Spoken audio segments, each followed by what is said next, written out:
అసలు కోనపాపపేటలో అరవిందో ఏం నిర్మిస్తోంది? కిలోమీటర్ల మేర పైప్ లైన్లు వేయడం వెనుకున్న ఉద్దేశం ఏంటి?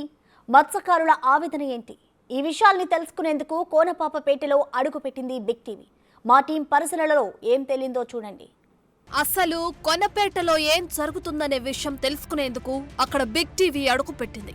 అక్కడి మత్స్యకారుల సమస్య ఏంటి అన్నదానిపై వారిని పలకరించింది. చాలా తీవ్రంగా మా ప్రాణ దానం చేయడానికైనా మేము కూడా దేనికైనా సిద్ధపడి ఉంటామని చెప్పి ఈ మీడియా ముఖంగా మీరు కూడా మా బాధలు మా అర్థనాదాలు తెలుసుకొని మీరు ఈ మీడియా ద్వారాగా అందరికీ ఒక అధికారులకు కానీ ఈ ప్రభుత్వానికి కానీ ప్రధానికి కానీ ముఖ్యంగా ఆ కంపెనీ వాళ్ళకి కానీ తెలియపరిచి మా బాధలు వ్యక్తపరిచి మాకు న్యాయం చేసేలా చేస్తారని ఈ మీడియా ముఖంగా కోరుకుంటూ సెలవు తీసుకుంటున్నాం. ఇప్పుడు గీత గారు ప్రధానంగా చెప్తుంది ఆవిడ ఓన్లీ ఇంటేక్ పాయింట్ అంటే సముద్ర నీటిని తీసుకొని ఉప్పు నీటిగా మార్చడం కోసం మాత్రమే మనం అనుమతి ఇచ్చాము. అదే చేస్తున్నారు. అందులోంచి కంపెనీ నుంచి అరబిందో నుంచి ఎటువంటి వ్యర్థాలు కలిసేలాగా మనకి ఇప్పుడు వచ్చి లేదు.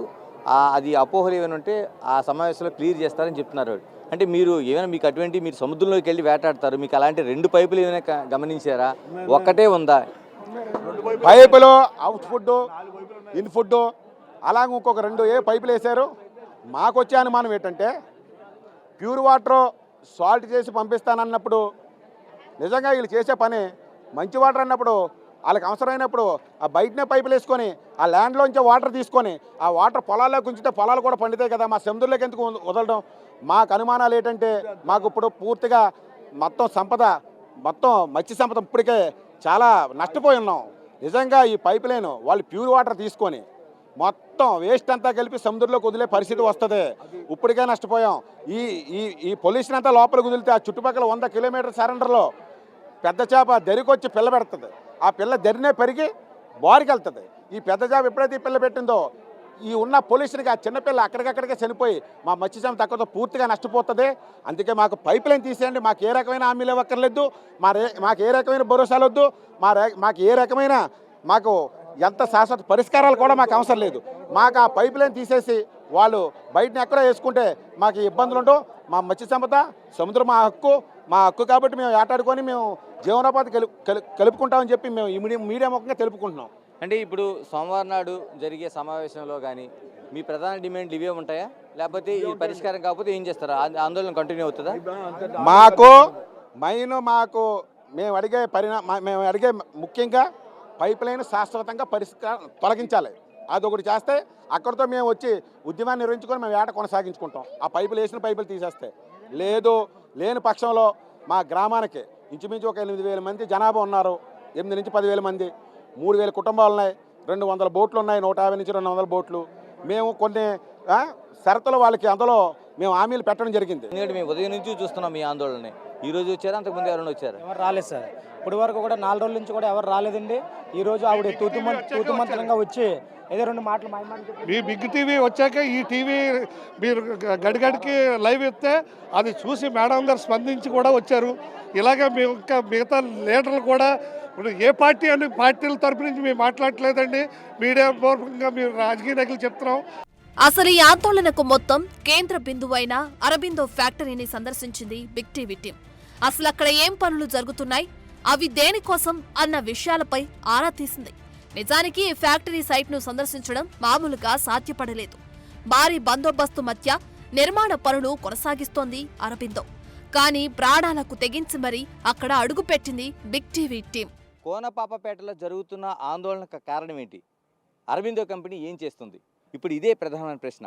ఇక్కడ నుంచి చాలా వరకు అరబిందో కంపెనీ తన ఫ్యాక్టరీ నుంచి నీళ్లు తీసుకోవడంతో పాటు సముద్రంలో మళ్ళీ తిరిగి వ్యర్థాలను బయటికి విడిచిపెడుతుంది. దీనివల్ల మత్స్యకారులకు, మత్స్య సంపదకు, బోట్లకు, వాళ్లకు నష్టం జరుగుతుందనేది ప్రధానమైన ఆరోపణ. ఏం జరుగుతుంది ఇక్కడ? మనం ఏదైతే కోనపాపపేటలో ఉన్న పంపింగ్ హౌస్, మరోవైపు సముద్రం ఏ విధంగా తీస్తున్నారని మీకు ప్రత్యక్షంగా బిగ్ టీవీ మీకు ఎక్స్క్లూజివ్గా చూపించబోతోంది. ఒక్కసారి మనం చూడొచ్చు. కోనపాపపేట అంటే ఉప్పాడ కొత్తపల్లి సమీపంలో ఉన్న సముద్రాన్ని మీరు ప్రత్యక్షంగా చూస్తున్నారు, సముద్ర తీరాన్ని చూస్తున్నారు. ఇక్కడ అంటే కొన్ని 100 కిలోమీటర్లో స్పెషల్ ఎకనామిక్ జోన్లో ఉన్న ఈ ప్రాంతాన్ని మనం చూస్తున్నాం. ఒక్కసారి మనం చూడొచ్చు. ఇక్కడ నుంచి అరబిందో కంపెనీ ఏం చేస్తుంది అనేది మనం చూస్తున్నాం. ఇక్కడ నుంచి మనకు కనిపిస్తున్న ఏదైతే ఒక పాయింట్ ఉందో ఈ పాయింట్ నుంచే మనకి ప్రత్యక్షంగా మనం బిగ్ టీవీ నుంచి మనం చూపించబోతున్నాం. ఏదైతే మీకు కనిపిస్తుందో ఈ ప్రాంతం నుంచి వీళ్ళు ఈ నీటిని తీసుకునే పాయింట్ ఉంది. దీనికి సంబంధించిన పంప్ హౌస్ మనం ప్రత్యక్షంగా చూస్తున్నాం. ఒక పంప్ హౌస్ని ఇది కరోనా టైంలోన అప్పటికప్పుడు నిర్మాణం చేసినట్లుగా ఇక్కడ స్థానికులు చెప్తున్నారు. దాదాపు అతిపెద్ద పంప్ హౌస్ ఇది. అంటే ఇప్పటి వరకు మీడియా కూడా దీన్ని ఇక్కడికి వచ్చి తీసిన దాఖలాలు లేవు. మనం ఇక్కడ మత్స్యకారుల సహకారంతో ఇక్కడికి వచ్చాం. మనం చూడొచ్చు పంప్ హౌస్ లోపలికి వెళ్ళి ఏం జరుగుతుందనేది ఒకసారి మనం మీకు బిగ్ టీవీ ప్రత్యక్షంగా చూపించే సాహసానే చేస్తుంది. ఒక్కసారి చూడొచ్చు మీరు. ఒక్కసారి ఇక్కడ ఏం జరుగుతుంది ఈ పంప్ హౌస్లో. మనం ఒక్కసారి పంప్ హౌస్ సంబంధించి లోపలికి వస్తే అతిపెద్ద పంప్ హౌస్ మనకు కనిపిస్తుంది. ఇది 2 లేయర్లుగా, అంటే ఒకటి కిందిన భూమి నుంచి, అంటే ఇది సముద్ర మట్టానికి కిందిగా ఉండేలాగా దీన్ని ఏర్పాటు చేశారు. అతిపెద్ద మోటార్లు కనిపిస్తున్నాయి, పంపులు కనిపిస్తున్నాయి. ఇవన్నీ వీటి నుంచి నీటిని 2 విధాలుగా, అంటే 2 లైన్లుగా ఈ పైప్ లైన్ వెళ్తుంది. మనం చూడొచ్చు ఆ పైప్ లైన్ దాదాపు 3.5 అడుగుల వెడల్పుతో ఈ పైప్ లైన్లు మనకి కనిపిస్తున్నాయి. ఈ పైపులు ఇవి 2 కనిపిస్తున్నాయి మనకి. చూడొచ్చు ఒకటి నాకు కుడివైపుగా కనిపిస్తున్న లైన్ ఒకటి, రెండో వైపు అటువైపు కొద్ది దూరంలో కనిపిస్తుంది. ఈ 2 లైన్లుగా ఇక్కడ ఇంటేక్ పాయింట్ నుంచి తీసుకోవడంతో పాటు సముద్ర జలాలను ఇక్కడ నుంచి అరబిందోకి తీసుకెళ్లడంతో పాటు మరోవైపు అరబిందోలో కెమికల్ యాక్షన్కి సంబంధించిన వాళ్ళకి అవసరాలన్నీ తీర్చుకున్న తర్వాత ఫార్మాస్యూటికల్ కంపెనీలో ఉపయోగించిన తర్వాత తిరిగి దీన్ని సముద్ర జలాల్లో కలపడం అనేది మనకు కనిపిస్తుంది. దీనికి సంబంధించిన ప్యానల్ ఏదైతే ఉందో మనం చూస్తున్నాం. ఒక ప్యానల్ మనకి కనిపిస్తుంది. ఈ ప్యానల్ బోర్డు ఇదంతా, అంటే దీనికి సంబంధించిన విద్యుత్ కావచ్చు, మిగతా అవసరాలకు కావచ్చు, మొత్తం ఇక్కడ దాదాపు 25 kVకి సంబంధించిన ఒక అతిపెద్ద కెపాసిటర్స్ అనేవి మనకు కనిపిస్తున్నాయి. ఇందులో ఇవి కొత్తగా ఏర్పాటు చేసినట్లు మనకు కనిపిస్తుంది. దానికి సంబంధించిన మొత్తం మనం చూడొచ్చు. ఒక ప్యానల్ బోర్డు, అంటే ఒక పంప్ హౌస్ నుంచి వస్తున్న రూపంలో మనకి ఇది కనిపిస్తుంది. మనం చూడొచ్చు ఈ ప్యానల్ హౌస్ ఇటువంటి పరిస్థితి అంతా ఇక్కడ, అంటే ఇది చట్టబద్ధంగా చేశారనేది వీళ్ళందరూ చెప్తున్నారు. ఇవి ఎలా ఉందనేది మనం చూస్తున్నాం. ఈ ప్యానల్ బోర్డు అంతా మనకు కనిపిస్తుంది. దీంట్లోంచి ఆపరేటింగ్, ఇది జనరేటర్కి సంబంధించిన మనకి కేబుల్ నెట్వర్క్ సంబంధించిన ఒక ఆనవాళ్ళు అయితే అతిపెద్దగా మనకు కనిపిస్తున్నాయి. మీరు ఇక్కడ ఇంజనీర్లు కానీ మరి ఆపరేటింగ్ ఎవరు చేస్తారు? ఆపరేటింగ్ అంటే అంతా అక్కడ చూసుకుంటారు. ఎక్కడ చూసుకుంటారు? కంపెనీలో, అంటే అరబిందో కంపెనీలోనా? అక్కడి నుంచే జరుగుతుంది ఆపరేటింగ్. అక్కడి నుంచి అంటే అలా వస్తారండి. వాళ్ళు వచ్చినప్పుడే మాకు ఎవరితో కూడా తెలియదు. మేము ఇప్పుడు వచ్చానంతే, ఈరోజు వచ్చాను కొత్తగా. షిఫ్ట్లు ఉంటాయండి. ఓకే, షిఫ్ట్ ప్రకారం వచ్చి వెళ్ళిపోతారు. ఓన్లీ మీ సెక్యూరిటీ ఇక్కడ మనం చూడొచ్చు. ఇక్కడ సెక్యూరిటీ మనకి చెప్తున్నది, చాలామంది వీళ్ళు భయపడుతున్నారు. ఇక్కడ అంటే లీగల్గా జరుగుతుందా, ఇల్లీగల్గా జరుగుతుందా, ఎంత విషయంలో జరగాలనేది అక్కడ వీళ్ళ దగ్గర ఎటువంటి సమాచారం లేదంటున్నారు. కానీ సిబ్బంది మాత్రం మేము ఓన్లీ సెక్యూరిటీ, ఇక్కడ వస్తువులు ఏమీ పోకుండా ఉండడం కోసం మాత్రమే మేము చేస్తామని చెప్తున్నారు. మరోవైపు ఇక్కడ స్థానికులు ఉన్నారు కొంతమంది. మీరు ఆందోళన ఈ పరిసరాల్లో కోనపాపేటలో ఆందోళన చేస్తున్నారు. ఏంటి, ఎంతకాలం నుంచి మీరు ఇక్కడ చూస్తున్నారు? ఈ నిర్మాణాలు అంతకు ముందు ఉండేవి, ఈ నిర్మాణాలు అవన్నీ? సార్ ముందు గత పరిమితులను ఒక 2 సంవత్సరాల ముందు నుంచి మేము పోరాడాం సార్. అధికారంగా మమ్మల్ని కొంచెం ఒకసారి మమ్మల్ని ఆప్సే చేశారు. అంటే అంటే కొంతమంది రాజకీయ పరంగా భయం వేసి రాలేదు సార్. మేము పోరాడినా సరే కొంతమంది వచ్చేవాళ్ళు కాదు, కొంతమంది రావడం. అప్పుడు మాకు ఈ నిర్మాణాలు ఏవి ఉండేవి కాదు అంతకు ముందు ఎక్కడ లేవు సార్. అంతకుముందు లేవు. అంతకుముందు లేకంటే ఉన్నప్పుడే మేము పోరాడినా సరే, కానీ కొంతమంది మాతో రాక అవ్వలేదు. అవ్వకపోతే ఇప్పుడు అందరూ ప్రజలను తెలుసుకున్నారు. అంటే సెక్యూరిటీ అంతా పెట్టి ఇవి చేశారు ఈ నిర్మాణం అంతా. సెక్యూరిటీ అంతా మొత్తం బందోబస్తు ఫుల్ సెక్యూరిటీ బందోబస్తు, పోలీసుతో మొత్తం ఫోర్స్తో బోర్డు తీసుకొచ్చేసి మాకు తెలియకంట పొగులు కాకుండా నైట్ ఇమీడియట్లో అన్ని ఒడ్లు అన్ని తెచ్చుకొని నైట్ 24 hours ఒక రోజు మొత్తం మనం చూస్తున్నాం. ఇది ఇక్కడ పంప్ హౌస్ దగ్గర చూస్తుంటే మొత్తం నిర్మాణానికి సంబంధించి ఒక సెక్యూరిటీ మనకు కనిపిస్తుంది. మన సెక్యూరిటీ కంటే ఇక్కడ ఈ సెక్యూరిటీ ఉన్న వాళ్ళు ఏమీ పోకుండా ఏమైనా ఈ మొత్తం ఏదో పంప్ హౌస్ ఉందో పంప్ హౌస్ని చూస్తారు. మీరు ఎంతకాలం నుంచి ఉన్నారు సెక్యూరిటీలోనే? కాదు, సెక్యూరిటీ అంటే ఇంకా ఇంజనీర్లు ఎవరైనా వస్తారా?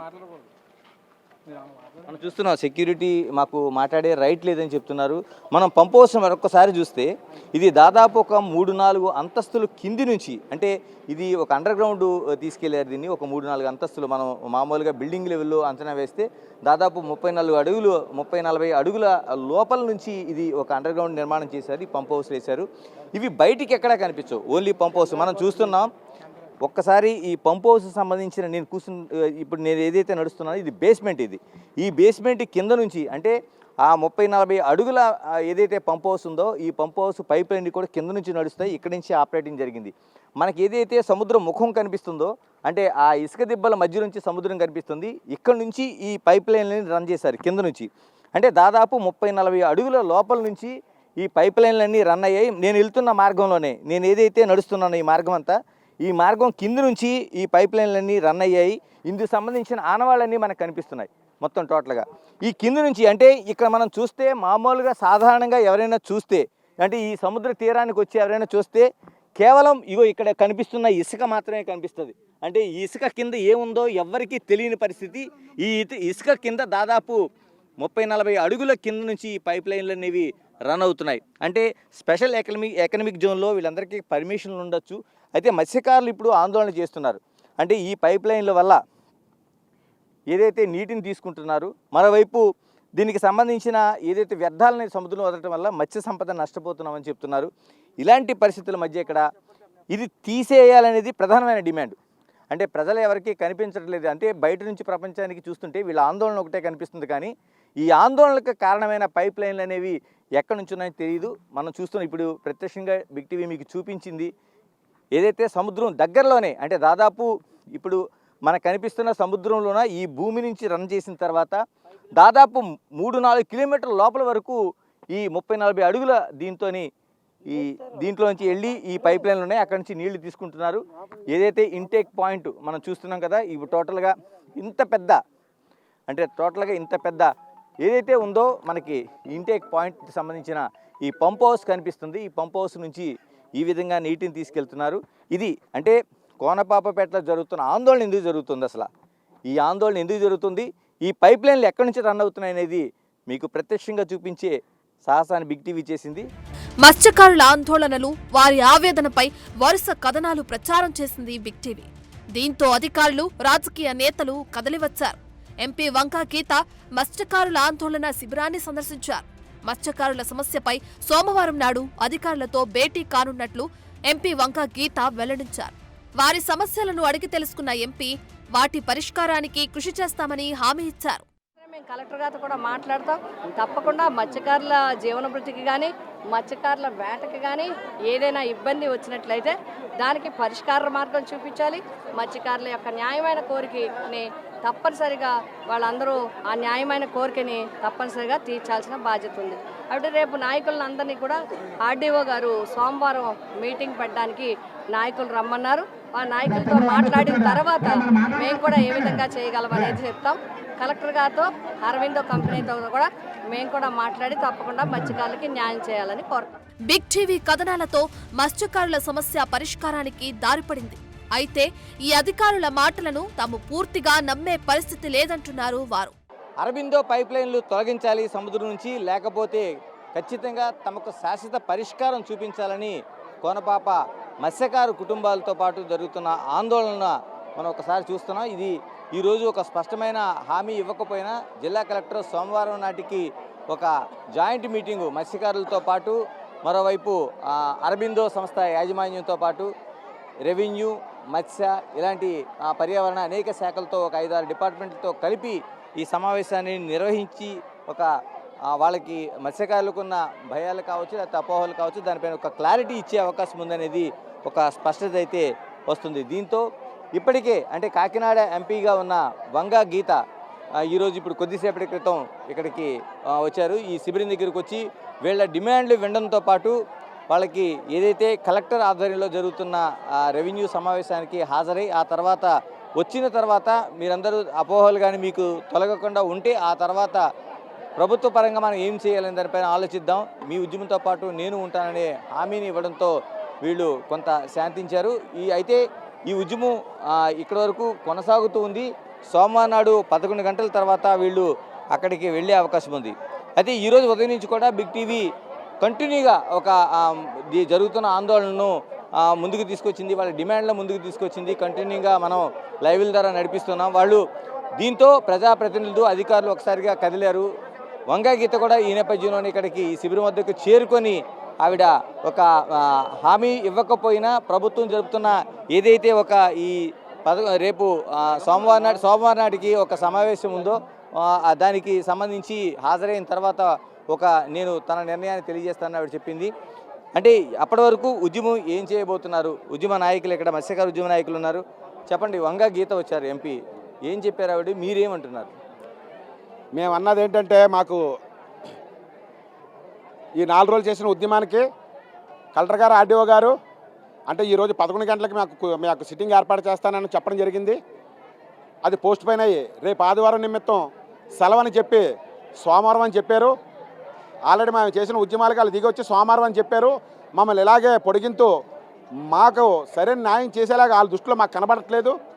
అయినా సరే మేము అధికారులు గౌరవించి మా ప్రజలందరూ మా పెద్దలందరూ ఆలోచించుకొని అధికారులు గౌరవించి డిపార్ట్మెంట్ కూడా గౌరవించి మేము సోమవారం 10 గంటలకి 11 గంటలకి ఆ కంపెనీ వాళ్ళతో ఒక కమిటీ వేసి ఆ కమిటీ వారు, ఆర్డీఓ గారు, ఆర్డీఓ గారు, కలెక్టర్ గారు వీళ్ళందరూ కూడా కూర్చొని మేము ఇచ్చిన షరతులకే వాళ్ళు ఏ రకంగా మాకు నష్టపరిహారం మాకు ఏ రకంగా ఇస్తారన్నది, లేదంటే పైపు తీసేయాలని చెప్పాం. అది కాకపోతే శాశ్వత పరిష్కారం చేయాలని కొన్ని హామీలు పెట్టాం. వాళ్ళకి మాకు అండర్స్టాండింగ్ అయ్యి మాకు ఓకే అవుతే సోమవారం నాడు మా ప్రజలకు వచ్చి చెప్పి ఈ ఉద్యమాన్ని ఇక్కడితో ఆపుతాం. లేని పక్షంలో మేము సోమవారం నుంచి ఉద్యమం మాత్రం మేము మా ప్రజలందరూ, మా కోనపేట ప్రజానీకం అంతా కూడా ఆడ మగ పిల్లలతో మొత్తం మగవాళ్ళందరూ కూడా రోడ్డు మీద బైఠాయించి ఈ బోట్లు కూడా మొత్తం రోడ్డు మీద తీసుకొచ్చి ఈ తగలబెట్టేసి మేము ప్రాణ దానం చేయడానికి కూడా సిద్ధంగా ఉంటామని మేము తెలియపరుస్తున్నాం. సార్, ఇప్పుడు గీత గారు ప్రధానంగా చెప్తుంది, ఆవిడ ఓన్లీ ఇంటేక్ పాయింట్ అంటే సముద్ర నీటిని తీసుకొని ఉప్పు నీటిగా మార్చడం కోసం మాత్రమే మనం అనుమతి ఇచ్చాం, అదే చేస్తున్నారు. అందులోంచి కంపెనీ నుంచి అరబిందో నుంచి ఎటువంటి వ్యర్థాలు కలిసేలాగా మనకి ఇప్పుడు వచ్చి లేదు. అది అపోహలు ఏమైనా ఉంటే ఆ సమావేశంలో క్లియర్ చేస్తారని చెప్తున్నారు. అంటే మీరు ఏమైనా మీకు అటువంటి మీరు సముద్రంలోకి వెళ్ళి వేటాడతారు, మీకు అలాంటి 2 పైపులు ఏమైనా గమనించారా? ఒక్కటే ఉందా? పైపులో అవుట్ ఫుడ్, ఇన్ ఫుడ్ అలాగే ఇంకొక 2 పైపులు వేశారు.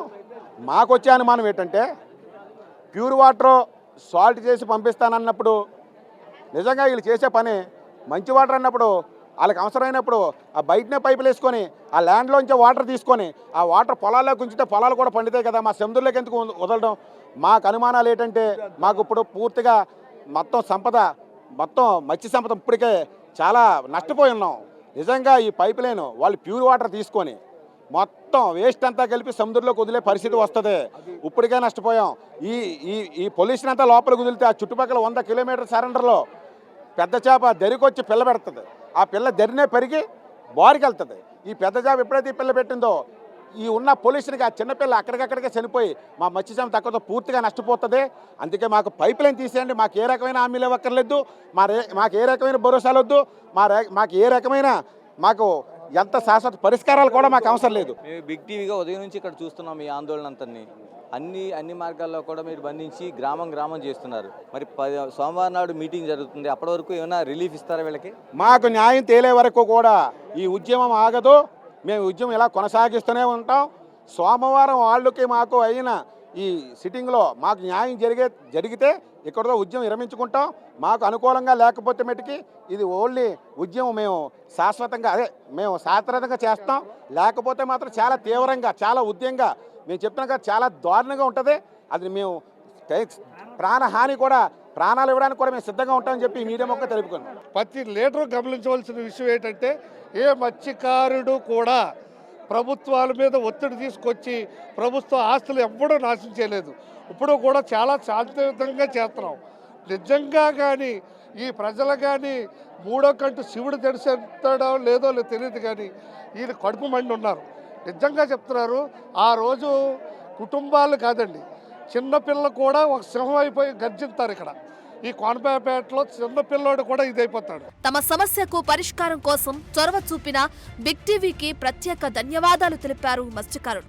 మీ బిగ్ టీవీ వచ్చాక ఈ టీవీ మీరు గడిగడికి లైవ్ ఇస్తే అది చూసి మేడం గారు స్పందించి కూడా వచ్చారు. ఇలాగే మిగతా లీడర్లు కూడా ఇప్పుడు ఏ పార్టీ అని పార్టీల తరపు నుంచి మేము మాట్లాడలేదండి. మీడియా పూర్వకంగా మేము రాజకీయ నాయకులు చెప్తున్నాం. ప్రతి పార్టీ నుంచి కూడా ఇదో ఈ బిగ్ టీవీ మాకు ఇచ్చిన సహకారాన్ని బట్టి ఇంకా టీవీలు కూడా ఇస్తారని మేము ఆశించుతూ మీ తరపు నుంచి మేము అడుగుతున్నాం. ఏ లీడర్ వచ్చినా మేము సపోర్ట్ తీసుకుంటాం. మీరు ఎవరైతే మాకు న్యాయం చేస్తారో, మాకు కాన్ఫరెన్స్గా కానీ మా బోట్లు శాశ్వతంగా ఏటకెళ్ళేటట్టు కానీ మా ప్రజలకి నిత్యము ఒకే రీతిగా బతికేటట్టు కానీ మాకు ఆస్కారం చూపించేటట్టయితే మీ అందరికీ, మీ అధికారులందరికీ, మీ ప్రజాప్రతినిధులందరికీ మీ దాసోహం ఉంటాయని చెప్తున్నాం.